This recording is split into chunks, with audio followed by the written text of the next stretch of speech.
All right, let's talk about something we all do. You're scrolling through your phone, you see someone's picture-perfect vacation or their big promotion, and suddenly your own life feels a little, less. It's a totally human thing to do, but in our hyper-connected world, this simple habit has turned into a really dangerous trap for our mental well-being. You've probably heard this quote from Theodore Roosevelt before, but man, does it hit differently today. Comparison is the thief of joy. Think about it. With social media basically force-feeding us the highlight reels of everyone else's lives, this isn't just some old wise quote anymore. It's a flat-out urgent warning. So, if we know it makes us feel miserable, why is it so ridiculously hard to just stop? That's the big question we're going to tackle here. What is the psychological pull that keeps us peeking over the fence at someone else's grass? To really get it, we first have to understand that the entire game is rigged from the very beginning. The whole process of social comparison is built on a foundation that is just fundamentally flawed and unfair. And this right here, this breaks down the core problem perfectly.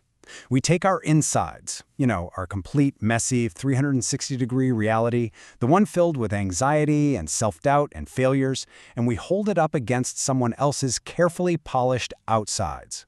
It is literally like comparing the raw, behind-the-scenes documentary of your life to someone else's flashy movie trailer. Let's make this feel a little more real. Let's talk about Sarah. So, Sarah's just gotten home from a grueling day at work, and she sees this photo of her friend Emily on a beach in Bali looking completely carefree.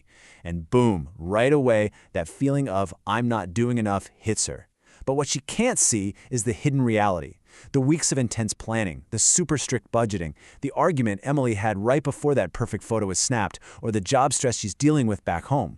Sarah's comparing her entire reality to a single filtered moment. But it's not just about what we don't see. The other massive reason these comparisons fail is that we're all playing completely different games. Success isn't some single objective thing. It's the result of a million different variables. This is a problem that Michael, who's an entrepreneur, is really struggling with. This table just lays it all out so brilliantly.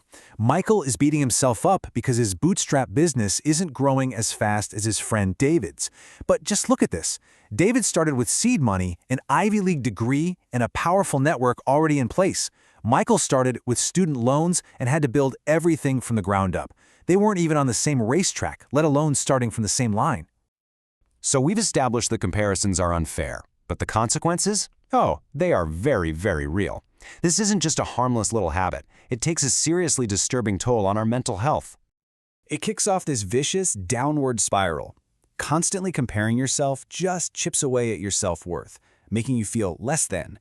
That feeling then breeds envy and resentment toward people you think are better off. And those negative emotions, they just fuel anxiety, can lead to depressive symptoms, and get you stuck in this trap where you desperately need someone else to tell you you're good enough. It's exhausting. Think about Mark, a really talented artist. But every time he hops online and sees another artist's success, his own joy for creating just evaporates. It's replaced by this bitter envy that makes him doubt his own talent. Or take Lisa. She sees her friends getting engaged, buying houses on social media, and for her, it just fuels this deep, sinking anxiety that she's falling behind in life. It makes her feel lonely, even though she has a great career and amazing friends. And then you've got James at the gym. He's feeling great about his progress until he sees someone else lifting more. And just like that, his own achievements feel worthless. His self-esteem isn't coming from his own journey, it's based on being better than the guy next to him, and that is an impossible, exhausting race to run. Okay, so the problem is clear, and it's serious. But here's the good news. We can fight back. Let's get into how we can reclaim our joy by totally changing how we respond to that nagging urge to compare. It really comes down to 3 powerful, actionable strategies. Water your own grass, compete with your past, and practice intentional gratitude. Let's break these down. First up, water your own grass. This just means you stop spending all your energy measuring your neighbor's lawn and you start investing that energy into your own garden. See someone else succeeding? Great. Don't use it as a weapon against yourself. Instead, ask, hey, what can I learn from their hard work that I can apply to my own journey? Second, and this one is so crucial, compete with your past self. This is the only comparison that is ever truly fair. Are you a little better, a little kinder, a little more skilled than you were last year, or last month, or even just yesterday? That is the only benchmark that really matters. I mean, just listen to Maya's example here. She's not comparing herself to some famous CEO giving a keynote speech. She's comparing today's Maya to last year's Maya. That is genuine, earned confidence built on real personal progress. It's so powerful. And finally, practice intentional gratitude. Think of this as your mental emergency brake. The second you feel that pang of comparison creeping in, you consciously pivot your brain to focus on what you do have. This is the direct antidote to that feeling of lack that comparison is so good at creating. This slide just sums it up perfectly. Comparison fuels a scarcity mindset, where your focus is always on what you lack. But gratitude fuels an abundance mindset, where your focus shifts to what you already have. One path leads to envy and being unhappy, the other leads to appreciation and contentment, and you get to choose where you put your focus.